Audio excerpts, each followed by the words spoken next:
Hello.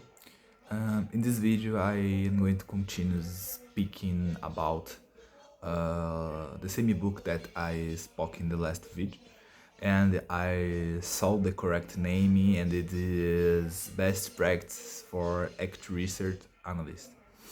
So now I just read 5 pages, but it's like a chapter, and this book is very interesting because each chapter that I read, I could speak 10 minutes about it. So now um, the writer said about demand and revenue analysis, basically about the. Sorry, I had to stop the video. I had a issue, but now it's right. So the chapter is about the capacity and demand analysis about a company, and for me this is one of the most important part to evaluation, because uh, this uh, this impact direct revenue, and for me revenue is the most important part of the model, because uh, normally in the most part of the cases, the projection is uh, is as a base of revenue, for example 10% of revenue.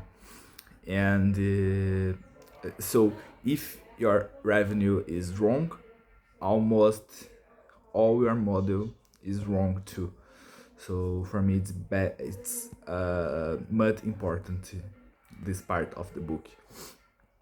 And basically they give some tips how you can analyze this part of the business or a sector.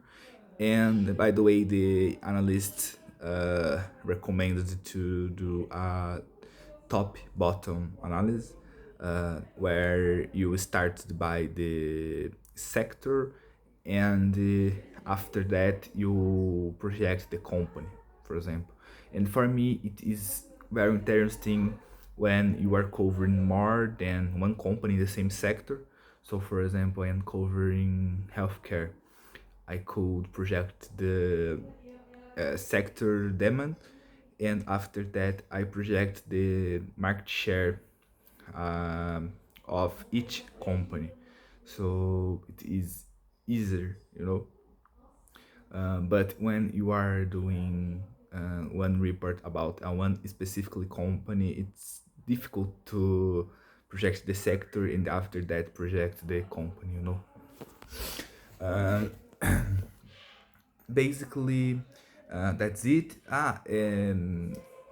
The author give some tips where you can find this information, and normally you will spend you will spend spend you will spend more time than you can in this part, because normally the people don't want to know about demand sector. Normally they just want to know about the price target, but this is an important part of the analysis, so you need to do this. But you can get uh, another way, you know, because it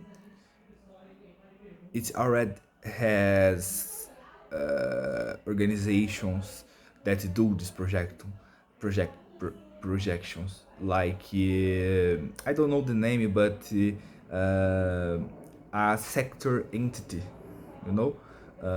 Like it's not a company, but like a company that cover the all sector, and the analyzing this sector, you know. so you can get information from them, or consulting companies too, you can get it.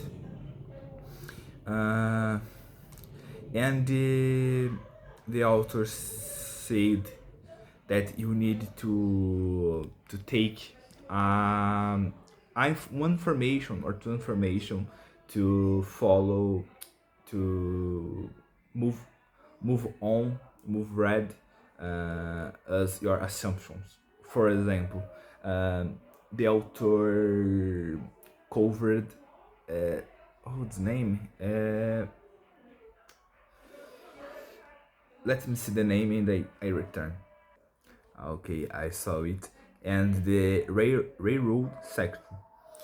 Um, and he took the historical base, like 100 years ago, of information to do some comparison, like in recessions what happened with the sector, and he had this information, and this is very useful. What else? uh, and but the difficult part is to find this information, because um, a lot of information that you can use to project the volume, uh, or demand of the sector is affected by another things, you know. For example, in his case, he took the volume of railroad in the sector, but this is directly affected by technological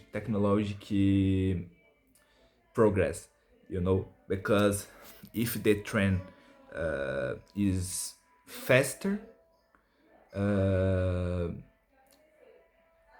is faster, or the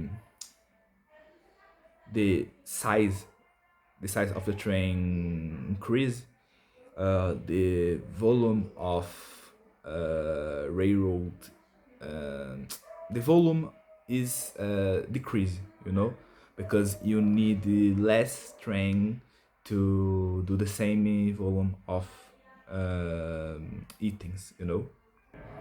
Another example that I can give to you uh, is like, uh, you can choose the number of employers as assumption to demand increase, because if the company is hiring more people, uh, it is because the demand is growing.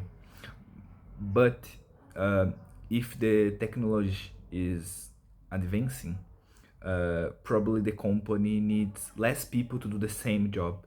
So while the demands need the more people, the technology advancing, and do the needed people decrease, you know. So it's very complex.